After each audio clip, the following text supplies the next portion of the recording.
Subscribe کریں channel then اسلام کو اور بیل آئیکن پر پریس کریں تاکہ آنے والی ہر نئی ویڈیو کا نوٹیفیکیشن مل سکے۔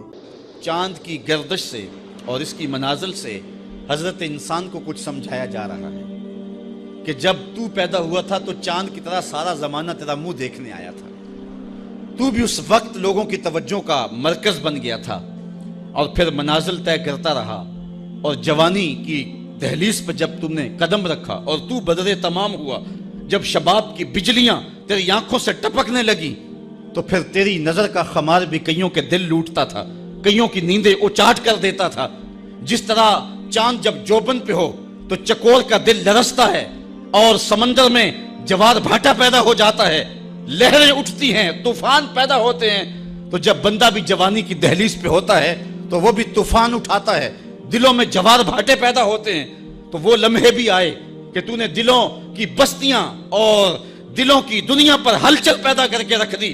تیرا شباب لوگوں کی زندگیوں کے اندر گھلتا رہا اور کتنوں کی نیندیں اچاٹ ہوتی رہیں، تیری زلف کے شکن کتنوں کا قرار لوٹ کے لے گئے، لیکن پھر وہ لمحہ بھی آیا، حتی آدھا کل ارجون القدیم، پھر بوڑھا ہو گیا، پھر تجھے کوئی دیکھنے بھی نہیں آتا، کوئی تجھ سے اداس بھی نہیں ہوتا، بچے بھی کترا کے گزر جاتے ہیں۔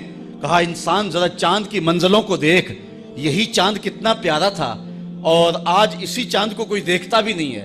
بچہ جب پیدا ہوتا ہے تو اس کی مسکراہٹ دل کھینچتی ہے، اور جب بوڑھا مسکراتا ہے تو اس وقت جو ہے لوگوں کی توجہ نہیں ہوتی۔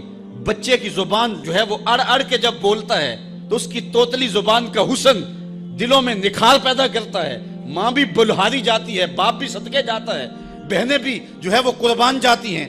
تو بچے کا ٹوٹا لہجہ اور توتلی زبان خوشیوں کی ایک لہر ہوتی ہے، لیکن جب بڑھاپے میں فالج کی وجہ سے زبان میں لکنت آ جائے، اب توتلا پن پیدا ہو جائے، اب زبان اٹکنے لگے تو بچے بھی مذاق اڑاتے ہیں۔ ایک لمحہ وہ تھا کہ زبان توتلی تھی تو حسن تھا، آج لمحہ وہ گیا کہ حتی آدھا کل ارجون القدیم، کھجور کی ٹہنی سے جب پھل توڑ لیا جائے اب اس ٹہنی کو کون پوچھتا ہے؟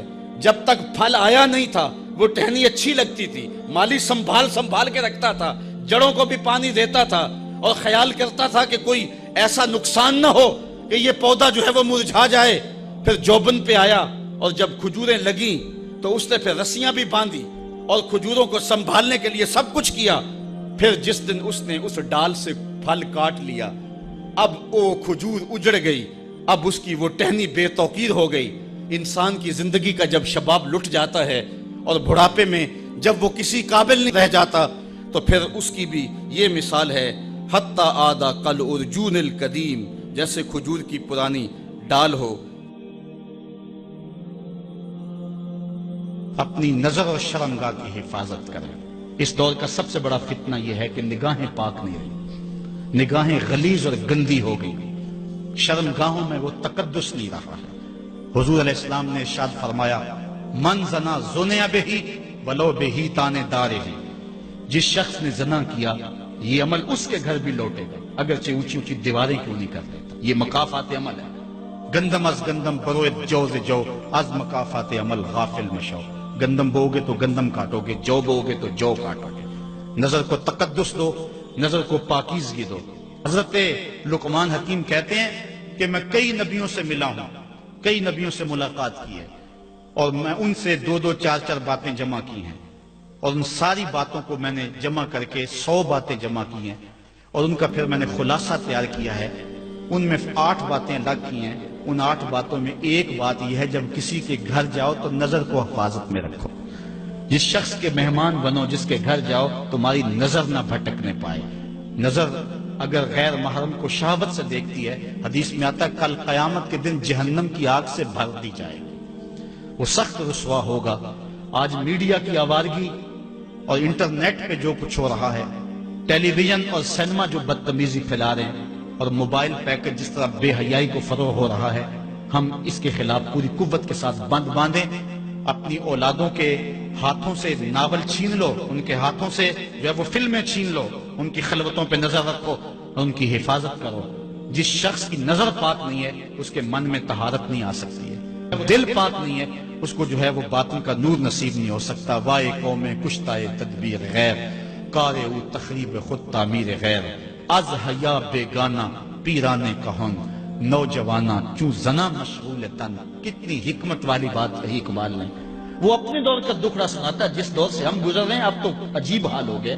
اقبال کہتا ہے یہ جو میرا دور ہے جوان تو جوان رہے بوڑھوں کی نظروں میں حیا نہیں رہا. از حیا بیگانہ پیرانے کہن. بوڑھے لوگوں کی آنکھوں میں بھی اقبال کہتا ہے حیا نہیں رہا. نوجوانہ چوں زنا مشغول تن. اور نوجوان عورتوں کی طرح اپنے تن کے ساتھ لگے ہوئے ہیں, اپنے تن کو سنوارنے میں ہر وقت کنگھی پٹی میں لگے ہوئے ہیں. یہ مردوں کا کام نہیں ہوتا, یہ دلیروں اور بہادروں کا کام نہیں ہوتا, یہ عورتوں کے وظیفے ہیں. در دل شاں آرزوہا بے ثبات مردہ زائن از بطون امہات. ان کے دلوں میں آرزویں کوئی اور ہی ہیں اور ماؤں کے پیٹوں سے مردہ جنم لے رہے ہیں.